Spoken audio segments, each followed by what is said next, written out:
Hello friends, I am Aryan Patel. Welcome to my 8th lecture of Unit 2 of course CCMS 503. અગાઉના unit 2 ના જે અગાઉના સેક્શનની અંદર આપણે બે પ્રકારના ડિફરન્શિયલ ઇક્વેશન સોલ્વ કર્યા છે. પહેલા લિનિયર ડિફરન્શિયલ ઇક્વેશન સોલ્વ કર્યા એક્ઝેક્ટનેસની મેથડથી.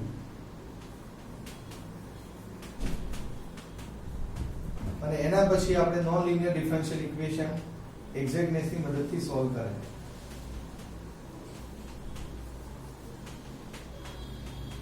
હવે અહીં આપણે નવા પ્રકારના ડિફરન્શિયલ ઇક્વેશન જોઈશું. એ કયા પ્રકારના ઇક્વેશન છે? Equations of the form y fx.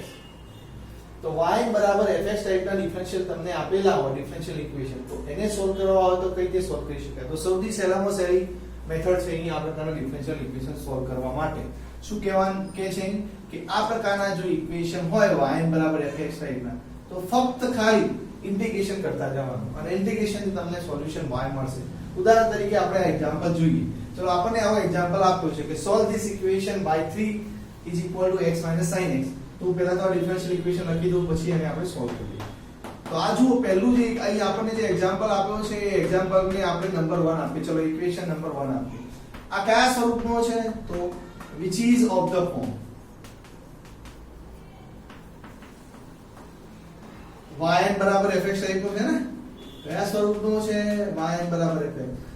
yn બરાબર fx એનો મતલબ કે આ બાજુ ફક્ત x નું ફંક્શન દેખાતું હોય અને આ બાજુ y નું કોઈક 2 ટાઈમ ડેરિવેટિવ હોય, 3 ટાઈમ હોય, 4 ટાઈમ હોય, ગમે તે વખત ટાઈમ ડેરિવેટિવ હોય, પણ આ બાજુ ડેરિવેટિવ હોય y નું અને આ બાજુ ફક્ત x નું ફંક્શન દેખાતું હોય.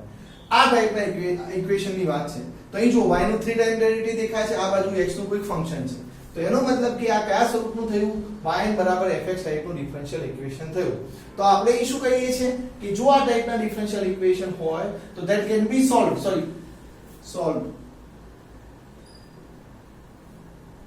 that can be solved simply by integration. તો આવા જે ડિફરન્શિયલ ઇક્વેશન છે એને આપણે સિમ્પલી ઇન્ટિગ્રેશન વડે સોલ્વ કરી શકીએ. તો ફક્ત ઇન્ટિગ્રેશન કરતા જવાનું છે. આનું સોલ્યુશન એટલે શું? y. તો y શોધવા છે આપણે. ચલો પહેલા આનું અહીં શું મેથડ શું કહે છે? ફક્ત ઇન્ટિગ્રેશન કરતા જાઓ. ચલો y3 નું ઇન્ટિગ્રેશન શું થાય? y3 નું ઇન્ટિગ્રેશન શું થશે? y2 થશે, હે ને? તો આ બાજુ પણ ઇન્ટિગ્રેશન કરવાનું થાય તો x sin x what is our integration with respect to x ચાલે છે ને? ઓકે, સો આટલું કર્યું. હવે અહીં આનો જવાબ લખીએ તો is equal to આનું ઇન્ટિગ્રેશન શું થાય? x²/2 minus sin નું ઇન્ટિગ્રેશન શું થશે? sin નું માઈનસ cos થાય ને, પણ આગળ માઈનસ છે એટલે શું થશે? Plus cos x plus c1. જે c1 શું લઈએ છીએ આપણે? arbitrary constant. where c1 is an arbitrary constant.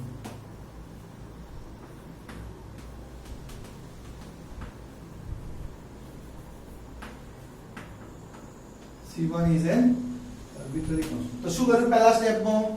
y3 આપ્યો તો y3 નું ઇન્ટિગ્રેશન કર્યું, બંને બાજુ x ની સાપેક્ષે, તો આપણને શું મળ્યા? y2 મળ્યા. હવે ફરીથી ઇન્ટિગ્રેશન કરીએ.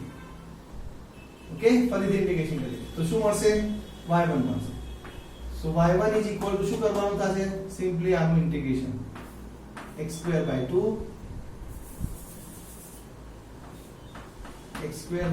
plus cos x plus c1 એનું integration with respect to x કરવાનું થશે. સો ધેટ ઇક્વલ ટુ શું થાય? ચલો x²/2 નું ઇન્ટિગ્રેશન શું થશે? x ની 3 પાવર બાય નીચે 3 આવે એટલે 6 થાય. cos નું ઇન્ટિગ્રેશન શું થાય? sin x થાય. અને c1 નું ઇન્ટિગ્રેશન c1x plus c2. જે c1 શું છે? where c1 is where c2 is નવો કોન્સ્ટન્ટ કયો આવ્યો? c2 is an arbitrary constant. તો પહેલા y3 આપ્યા હતા, y3 નું ઇન્ટિગ્રેશન કરીને y2 મળ્યા, y2 નું ઇન્ટિગ્રેશન કરીને y1 મળ્યા. હવે એનું ઇન્ટિગ્રેશન કરીને આપણે શું મેળવીશું? y. So y equal to શું થશે? આનું ઇન્ટિગ્રેશન કરવાનું થાય ને, y1. આ કોનો જવાબ આવ્યો? y1 નો જવાબ આવ્યો. તો x3/6 plus sin x plus c1x plus c2 એનું ઇન્ટિગ્રેશન કરીએ છીએ અને શું મળશે? y મળશે, કારણ કે અહીં y1 પહોંચ્યા તો હવે y આવશે. સો y કયો કેવી લખાશે? સો ધેટ ઇક્વલ ટુ આનું ઇન્ટિગ્રેશન કરો x4 બાય નીચે 4 જાય એટલે કેટલા થશે 24 sin નું ઇન્ટિગ્રેશન શું થાય માઈનસ cos c1 x નું ઇન્ટિગ્રેશન શું થશે x2/2 અને c2x એક નવો કોન્સ્ટન્ટ એડ થશે c3 તો where c3 શું હશે arbitrary constant where c3 is a arbitrary constant. Okay તો તમને y મળી ગયો જુઓ શરૂઆત ક્યાંથી તમે કરી હતી y3 બરાબર x નું ફંક્શન આપ્યું હતું તો એનું ઇન્ટિગ્રેશન કર્યું તો y2 મળ્યા પરથી ઇન્ટિગ્રેશન કર્યું તો y1 મળ્યા y1 પરથી તમને પરથી ઇન્ટિગ્રેશન કર્યું તો y મળ્યા તો તમારું શું થયું આ સોલ્યુશન થયું ને y this તમારું શું થયું સોલ્યુશન તો અહીં આપણને શું મળ્યું 10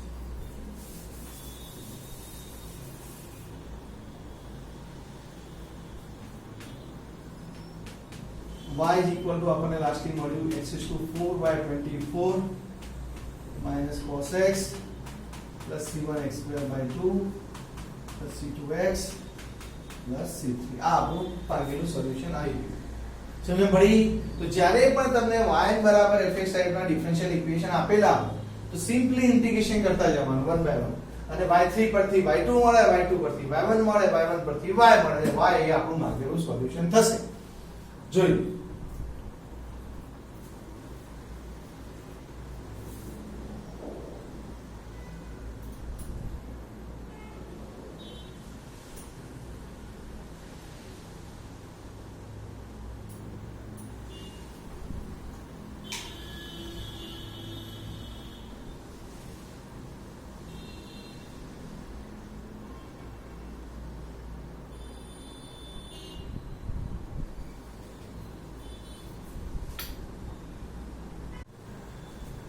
ચલો હવે આપણે આ બીજો એક્ઝામ્પલ જોઈએ આ ટાઈપનો અહીં શું આપેલું છે અહીં તમને આ ડિફરન્શિયલ ઇક્વેશન આપેલું છે તો આ ડિફરન્શિયલ ઇક્વેશન ખરેખર આ સ્વરૂપમાં છે જુઓ y બરાબર fx સ્વરૂપમાં છે તો અત્યારે હાલ દેખાતું નથી પણ જો હું આને આ બાજુ લઈ જાઉં √x a² - x² ની 3 પાવર નું જે સ્ક્વેર રૂટ છે એને આ બાજુ લઈ જાઉં તો આ બાજુ y નું ડેરિવેટિવ વધે અને આ બાજુ x નું ફંક્શન થઈ જાય એટલે કે આવા સ્વરૂપમાં આવી જશે તો આ એ સ્વરૂપમાં આવી શકે છે માટે આપણે આને આ મેથડથી ગણી શકીએ તો આ ડિફરન્શિયલ ઇક્વેશન પહેલા આપણે કયું આપ્યું છે જો અહીં લખી દો √a² - x² એની 3 પાવર્સ y2 x આપણને ડિફરન્શિયલ ઇક્વેશન આપ્યું છે જે y બરાબર fx સ્વરૂપમાં અત્યારે હાલ દેખાતું નથી પણ હું એને સિમ્પ્લિફિકેશન આપીને એવા સ્વરૂપમાં લખી શકું છું જો a² - x² ની 3 પાવર નું સ્ક્વેર રૂટ ઓકે લખી દીધું તો આ જે ઇક્વેશન છે આપણે એને ઇક્વેશન નંબર 1 આપી કારણ કે આપેલું ઇક્વેશન જ છે ખાલી મેં મોડિફાઈ કરીને લખ્યું છે ને ચલો તો which is of the form જે આપણા સ્વરૂપમાં આવી ગયું છે મેથડના સ્વરૂપમાં which is of the form કયા સ્વરૂપમાં છે y fx સ્વરૂપમાં આવી ગયું છે તો y fx સ્વરૂપમાં આવે તો તમે સિમ્પલી શું કરો છો બંને બાજુ ઇન્ટિગ્રેશન કરતા જાઓ છો તો y2 પરથી y1 મળશે y1 પરથી y મળશે ઓકે સિમ્પલ ઇન્ટિગ્રેશન ચલો પહેલા y1 ની બંને બાજુ ઇન્ટિગ્રેશન કરીએ તો શું મળશે આ બાજુ y1 મળશે તો આ બાજુ ઇન્ટિગ્રેશન થશે x √a² - x² any 3 power integration with respect to x હવે ઇન્ટિગ્રેશન કેટલું થશે તો આ ઇન્ટિગ્રેશન જાણવું હોય તો જો અહીં a² - x² ની 3 પાવર છે ઓકે અને ઉપર x છે તો અહીં શું કરીશું આપણે અહીં જો આવી એક મેથડ છે તમે આવી એક ફોર્મ્યુલા જાણો છો કેવી ફોર્મ્યુલા કે ઇન્ટિગ્રેશન fx નું n પાવર હોય અને બાજુમાં જો એનું ડેરિવેટિવ હોય તો એનું ઇન્ટિગ્રેશન નો જવાબ તમે આવો જાણો છો કેવો કે fx ની n પાવર n+1 પાવર થઈ જાય એક પાવર વધી જાય નીચે n+1 ઓકે मतलब અહીં fx કોઈ ફંક્શન હોય જેની પાવર આપેલી હોય બાજુમાં એનું ડેરિવેટિવ હોય તો એની એક પાવર વધી જાય અને એક પાવર નીચે મૂકવાની તો આની ફોર્મ્યુલા છે તો એ ફોર્મ્યુલા અહીં સુટેબલ થશે કારણ કે આનું ડેરિવેટિવ બાજુમાં છે તો હું આખા આને ઉપર લઈ દઉં તો એક્ચ્યુઅલમાં a² - x² નું 3 પાવર છે ને એનું વર્ગમૂળ છે તો એને કઈ રીતે લખાય 3/2 પાવર લખાય a² - x² ની કેટલી પાવર કહેવાય આ 3/2 પાવર કહેવાય હવે એને ઉપર લઈ દઉં તો a² - x² ની કેટલી પાવર દેખાશે જુઓ હું આને સિમ્પ્લિફાઈ કરીને લખું છું a square minus x square ની મારે પાવર લખવી છે તો નીચે હોય તો કેટલી પાવર કહેવાય 3/2 પાવર કહેવાય ઉપર જશે તો કેટલી પાવર થશે -3/2 પાવર થશે બાજુમાં કોણ છે x છે હવે જો આ જે ફંક્શન છે એ ફંક્શન ની અંદર પાવર ઉપર ના જુઓ અંદરનું જે છે એનું ડેરિવેટિવ બાજુમાં હોવું જોઈએ જુઓ અહીં fx ની n પાવર હોય તો અંદર જે ફંક્શન છે fx એનું ડેરિવેટિવ બાજુમાં હોવું જોઈએ તો અંદર કોણ છે અહીં a square minus x square a square minus x નું ડેરિવેટિવ કેટલું થાય -2x થાય તો અહીં -2x હોવા જોઈએ પણ -2x છે નહીં પણ આપણે સેટ કરી શકીએ ને -2 વડે ગુણીએ -2 વડે ભાગીએ તો હું સેટ કરી શકું છું માટે હું આગળ જઈ શકીશ તો હું શું કરું છું જુઓ a square minus x square ની 3/2 પાવર છે સોરી -3/2 પાવર છે બાજુમાં x છે પણ મારે એનું ડેરિવેટિવ જોઈએ છે a સ્ક્વેર માઈનસ x ના ડેરિવેટિવ તરીકે જોવા છે તો -2x હોવા જોઈએ જે નથી તો મેં -2 વડે અહીં ગુણ્યા તો એ -2 વડે ભાગે હે ને d તો આ એકચ્યુઅલમાં શું આવ્યું કહેવાય આ શું કહેવાય -1/2 a square minus x square ની -3/2 બાજુમાં ડેરિવેટિવ આવ્યું કહેવાય કોનું ડેરિવેટિવ અંદર જે ફંક્શન છે એ a square minus x square તો આ ફોર્મ્યુલા પ્રમાણે જવાબ શું થાય એનો એક પાવર વધી જાય ને એટલે કેટલી પાવર થશે -1/2 a square minus x square ની -3/2 પાવર છે એમાં એક પાવર ઉમેર દો તો -3/2 + 1 કરો કેટલા થાય -1/2 થાય તો ઉપર કેટલી પાવર આવશે -1/2 એટલે ઉપર જે પાવર લખો છો એ પાવર નીચે પણ લખવી પડે તો -1/2 નીચે પણ લખવા પડશે પ્લસ c1 તો c1 શું છે અહીં where c1 is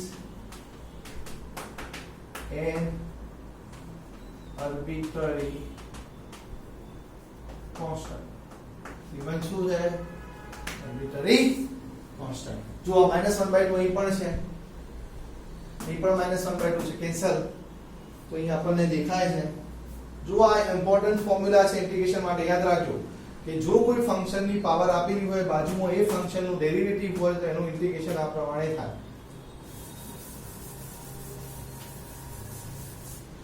ચલો -1/2 ગયા તો હવે વચ્ચે શું અહીં a square minus x square ની -1/2 પાવર જેને સિમ્પ્લિફાઈ કરીને લખીએ તો હાલ ચલો એમને રાખો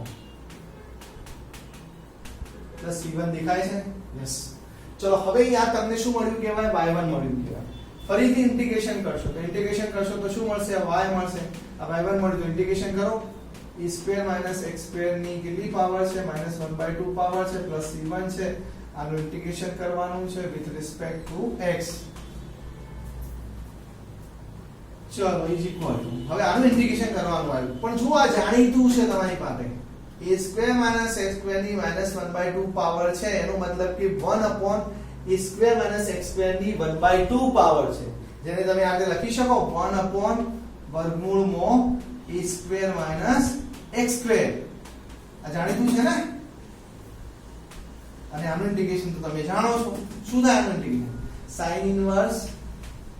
sin inverse x by a થાય અને c1 નું ઇન્ટિગ્રેશન શું થશે c1x પ્લસ એક નવો કોન્સ્ટન્ટ અહીં એડ થશે અને શું કહીશું c/c2 શું છે c2 is an arbitrary constant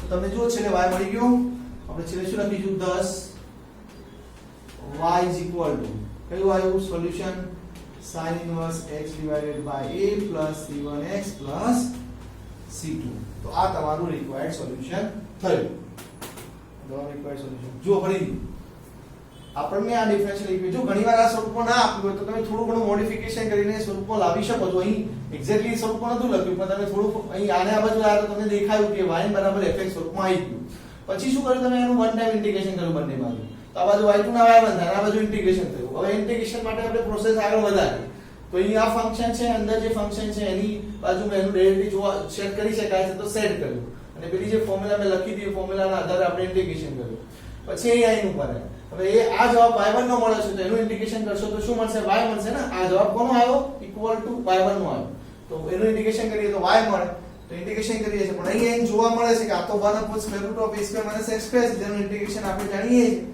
sin inverse x by a તો એ આધારે આપણે ફોર્મ્યુલા નો ઉપયોગ કરીને જવાબ મેળવો. જોઈ લો.